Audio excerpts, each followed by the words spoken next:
Hi friends, எல்லோரும் எப்படி இருக்கீங்க? இந்த வீடியோவில் வந்து ஒரு குட்டி நாயை நாங்கள் தூக்கிட்டு வந்திருக்கோம். ஆக்சுவலாக நிக்கிதா ஒரு நாய்க்குட்டி வேணும்னு சொல்லி கேட்டுட்டு இருந்தா. அவள் வந்து பொமேரியன், அல்சேஷன் டாக் அது மாதிரி ஃபாரின் டாக் வேணும் வளர்க்கலாம் அப்படின்னு சொல்லி ரொம்ப நாளாக கேட்டுகிட்டே இருந்தா. சரியா நம்ம போய் பார்க்கலான்னு சொல்லிட்டு நாங்கள் நேற்று ஷாப்பிங் போயிட்டு திரும்பி ரிட்டர்ன் வரும்போது இந்த ப்ளூ கிராஸ் பார்த்தோம்.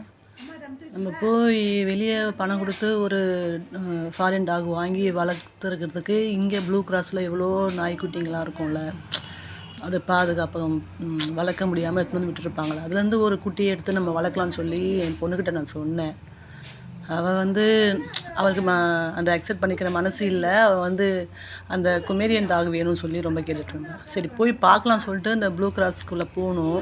நாங்கள் போகும்போது ரொம்ப நைட் ஆகிடுச்சா, அப்போ ப்ளூ கிராஸ் அந்த கேட்டு லாக் பண்ணிட்டாங்க, உள்ளே போக முடியல.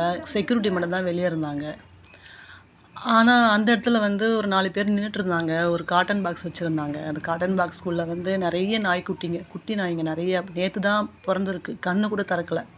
ஒரு 10 குட்டி இருக்கும், அவ்வளோ குட்டி வச்சுருந்தாங்க அந்த பாக்ஸில். என்னன்னு கேட்டால், மதர் டாக் வந்து பாம்பு கடித்து செத்து போச்சு, குட்டி போட்டுட்டு. இந்த குட்டிங்கெல்லாம் கண்ணு கூட திறக்கலை, ஈரம் கூட காயலை, அப்படியே ஒரு மாதிரி பிசு பிசுன்னு இருந்துச்சு அந்த குட்டி நாய்ங்கிட்ட. அதுதான் இப்போ கொண்டு வந்தோம். ஆனால் இப்போ லாக் பண்ணிட்டாங்க டோருன்னு சொன்னாங்க. நிக்கிதா பார்த்ததும் அவளுக்கு ரொம்ப கஷ்டமாயிடுச்சு. மதர் டாக் இல்லாமல் இந்த குட்டிலாம் எப்படிப்பா இருக்கும்னு சொல்லிட்டு, இதுலேருந்தே ஒரு குட்டி நம்ம எடுத்துக்கலாம்னு சொல்லி அவள் சொன்னான். ஸோ இவனை மட்டும் நாங்கள் தூக்கிட்டு வந்துட்டோம். எல்லா குட்டியும் வச்சு எங்களால் வளர்க்க முடியாது. ஸோ இந்த ஒரு குட்டி மட்டும் நாங்கள் தூக்கிட்டு வந்திருக்கோம். அதை கொண்டு வரத்துக்குள்ளே ரொம்ப பயமாக இருந்துச்சு. ரொம்ப அப்படியே கொலன்னு ரொம்ப கண்ணு திறக்காமல் குட்டியாக ரொம்ப பசியில் ரொம்ப கத்திக்கிட்டு இருந்துச்சு.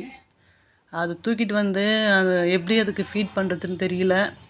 ஒரு இங்க் பில்லர் புதுசாக ஒன்று வாங்கி பாலை தண்ணியாக காசி அதை வாயில் விட்டு ஏதோ பண்ணி அது பசியை கொஞ்சம் ஆற்றி விட்டோம். எங்கள் வீட்டிலே ஒரு பெரிய டாக் ஒன்று இருக்குது, ஒயிட் டாக். ஆல்ரெடி நான் ஒரு வீடியோ ஒன்று போட்டிருக்கேன். நிக்கி வந்து ஒரு அந்த கொமேரியன் டாக் வேணும்னு சொல்லி கேட்டுருந்தா, வளர்க்கணும்னு சொல்லிட்டு. ஆனால் இந்த குட்டி நாயை பார்த்து தான் அவளுக்கு மனசு ரொம்ப இலகி போச்சு. ஸோ அந்த குட்டி நாயை தூக்கிட்டு வந்து கேர் பண்ணுறோம். பார்க்கலாம், கண்ணு கூட திறக்கலை, ரொம்ப பாவம். ஸோ அந்த மதர் டாக் எப்படி பாம்பு கடிச்சு செத்து போயிடுச்சுன்னு சொல்கிறாங்க. அது எப்படியும் பாம்பு அந்த ஸ்மெல்லுக்கு வந்திருக்கும் போல். பாம்பு மதர் டாகை குட்டியை கடிச்சிட போகுதுன்னு சொல்லிட்டு அந்த மதர் டாக் வந்து அதை ஃபைட் பண்ணியிருக்கும் போல். பாவம், இறந்துடுச்சு.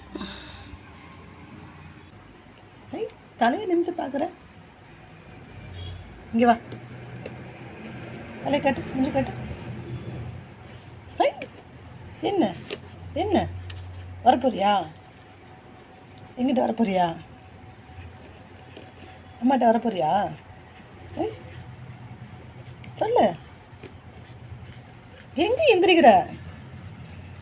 எதுக்கு எந்திரிக்கிற?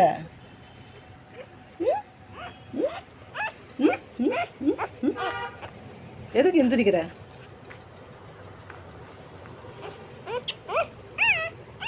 மூச்சு காட்டு. காட்ட மாட்டியா? சரி சரி சரி.